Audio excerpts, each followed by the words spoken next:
Meanwhile, just about, I don't know, 800-900 miles from where we're sitting, Pete Hegseth is at Three Sons Diner. Ted, in your home, and Ted and Charmaine. The great Motor City, yes. Not a mile from where Charmaine was born. Yeah, that was your introduction. Welcome, guys, to the couch. I feel it. God bless the couch. Love you guys. Thank you very much. Now, Pete is out with some folks, and Pete, do some people have some questions for Ted Nugent? Well, we do. He's one of their favorite sons out here in Warren, Michigan. So we've got a ton of Ted Nugent fans out here. Ted, I've got two in particular. I've got Art and Danny, and they each have a question for you, if you would indulge us here for a second. Absolutely, So, Art and Danny, my Ted Nugent into that Michiganiacs. camera there. There we go. Indeed. Art, what would you ask Ted Nugent if you could, right now? Wow. When is your next hunting trip? I'm varmint hunting today in downtown New York. Yeah. Right, yeah, we got plenty to shoot at. He says he's hunting today in downtown New York. We like that, indeed. Helping to drain the swamp in Manhattan as well, right? There you go. Okay, you next get question. Pete, there are more rats here than there are people. All right, one more question, Pete. One more. Hey, Danny, what would your question be for Ted Nugent? First of all, I want to say thanks. We grew up listening to Ted Nugent in our household, and my brother learned to play guitar with you. Have you, when did you get into politics, and have you ever run for office, or would you consider running for office? You'd be well supported here in Michigan.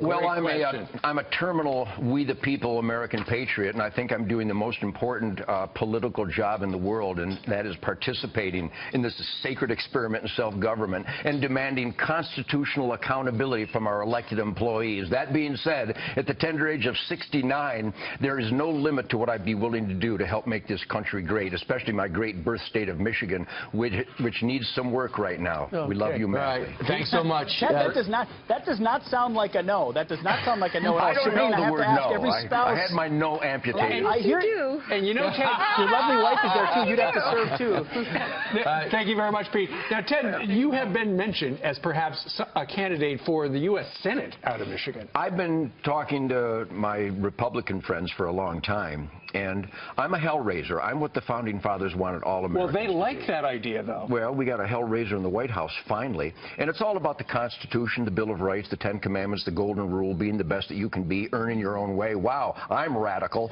Right. So there's no limit to what I'd be willing to do. Charmaine, do you think he'd be a good? Candidate? I do, except he doesn't like to wear ties, so. I don't own a tie. I don't drool, so. No You know what, though? Nowadays, I think people are fine with that. They just want you to be yourself. Oh, they're the fine only with reason that. I think you should get into politics is because you believe that you can make a difference, and I believe that he can.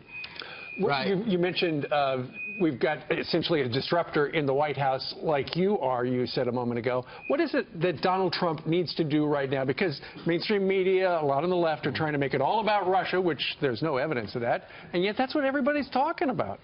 He needs to stay on course. America first, make America great again, jobs, security, secure the borders.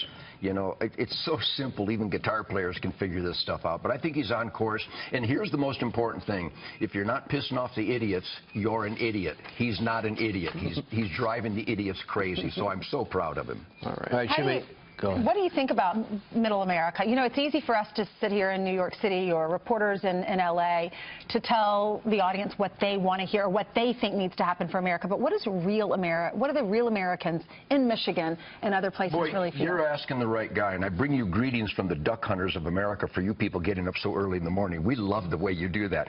Yeah. I got to tell you, Ainsley, I share hundreds of campfires with working hard, playing hard Americans every hunting season. I guide and outfit, and I do charity work for the military and children, the heart and soul of this country.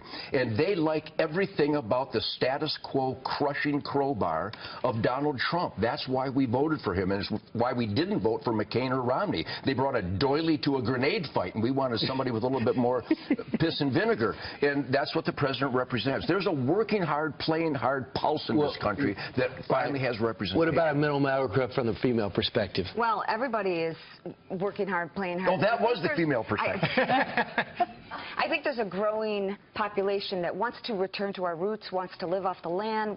You know, we talk about grass-fed everything, and that's basically how we live. We're healthy, we're vibrant, and we want to be the best that we can be. And I think that more people are really searching for middle America roots. Sure. I think it was probably about a month ago, we saw from Sarah Palin's Facebook feed that you and Kid Rock and Sarah Palin went to the White House and had dinner with the President of the United States. What can you tell us about that? Well, first of all, I tried to get in a haunch of venison, but they stopped me at the gate with it, so we had to eat lamb. But that's important, too, because the cuter the critter, the sweeter the meat. He was so warm and welcoming. I mean, just let us into every room. Who, me or the president? No, Oh, okay. the president. You were, too. But it was just, it felt like old home week, like we were sitting on the curvy couch with you guys, and, hey, how was your, you know, Down to whatever. earth. Yeah, it was just... He cared what we thought, and he knew that I have that pulse. Touring all my...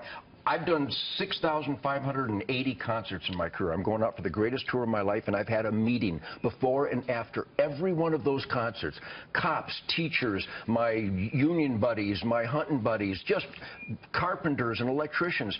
I have that pulse. I know what is common sense and logic across this country, and the president was genuinely interested in that pulse. He already knew it. That's why he got voted in, and he knew that. But he wanted to know what real working hard, playing hard Americans in the asset column, producing, being the best that they can be. He really cares about that. Ted and Shemaine Nugent, thank you so much for joining us. Thank you very much. Thanks for having us. All right, great to see you. God bless America. Indeed.